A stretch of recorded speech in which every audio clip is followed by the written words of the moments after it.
പല പേരൻസും ചോദിക്കുന്ന ഒരു ചോദ്യമാണ്, സാറേ ഈ ആപ്റ്റിറ്റ്യൂഡ് ടെസ്റ്റ് ചെയ്ത് കഴിഞ്ഞാൽ കുട്ടികളുടെ കരിയറൊക്കെ കണ്ടുപിടിക്കാൻ സാധിക്കുമോ, അവരെ പറ്റിയുള്ള പ്രശ്നങ്ങളൊക്കെ നമുക്ക് മനസ്സിലാക്കാൻ കഴിയുമോ എന്നൊക്കെ ചോദിക്കാറുണ്ട്. ഞാൻ പ്രിയപ്പെട്ട പേരൻസിനോടും കുട്ടികളോടൊക്കെ പറയാൻ ആഗ്രഹിക്കുന്ന ഈ ആപ്റ്റിറ്റ്യൂഡ് ടെസ്റ്റ് എന്ന് പറയുന്നത് നമുക്കൊരു ഡയറക്ഷൻ തരും. നമ്മുടെ ആപ്റ്റിറ്റ്യൂഡൊക്കെ ഏത് മേഖലയിൽ നിൽക്കുന്നു എന്നൊക്കെ അറിയാൻ നമുക്കൊരു ഡയറക്ഷൻ മാത്രമേ തരുള്ളൂ.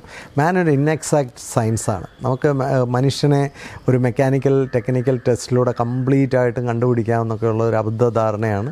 അതുകൊണ്ട് ഒരു ടെസ്റ്റൊക്കെ എടുത്താലും ഒരുപക്ഷെ നമുക്കൊരു നല്ല എക്സ്പേർട്ടിൻ്റെ ഒരു അനാലിസിസൊക്കെ ആവശ്യമാണ്.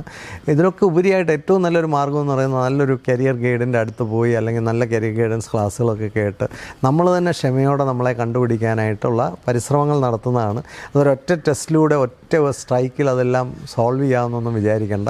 അതിന് കുറച്ച് സമയമെടുക്കും. നിങ്ങളൊരു 9ാം ക്ലാസ് മുതലേ കുട്ടികളൊക്കെ അതിനുവേണ്ടി ശ്രമിക്കുകയും പേരൻസൊക്കെ അതിനുവേണ്ടി അവരെ ഒബ്സർവ് ചെയ്യുകയും അവരുമായിട്ട് കൂടുതൽ ഡിസ്കസ് ചെയ്യുകയും അവരുമായിട്ട് നല്ല ക്ലാസ്സുകളൊക്കെ അറ്റൻഡ് ചെയ്യുകയും നല്ല എക്സ്പേർട്ടുകളുമായിട്ടൊക്കെ ഡിസ്കസ് ചെയ്യുകയും ഒക്കെ ചെയ്ത് പതുക്കെ അവരാരാണെന്ന് തിരിച്ചറിയാൻ അവരെ സഹായിക്കുകയാണ് വേണ്ടത്. പിന്നെ ഒരു ഡിസിഷൻ മാത്രം എടുത്താൽ ഇപ്പോൾ 10ാം ക്ലാസ് കഴിഞ്ഞൊരു ഡിസിഷനോ 12ാം ക്ലാസ് കഴിഞ്ഞൊരു ഡിസിഷനോ കൊണ്ട് അവരുടെ കരിയറിലെല്ലാം ആകുന്നില്ല. അവർക്ക് തുടർന്നും പല ഗൈഡൻസുകളും പല മെൻറ്ററിങ്ങും പല ഹെൽപ്പും ഒക്കെ അവർക്ക് വേണ്ടതായിട്ട് വരും. ഓരോ ജംഗ്ഷനിലും ഒരു കൃത്യമായിട്ടുള്ള തീരുമാനങ്ങൾ എടുക്കേണ്ടതായിട്ടുണ്ട്.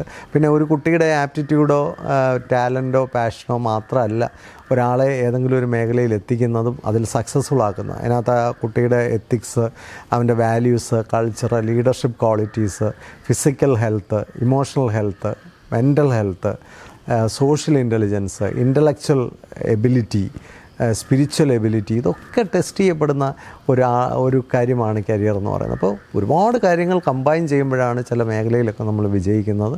അതുകൊണ്ട് ക്ഷമയോടെ അതിൻ്റെ ശരിയായ വഴിയിൽ അതൊക്കെ കണ്ടെത്താനായിട്ട് ശ്രമിക്കുക.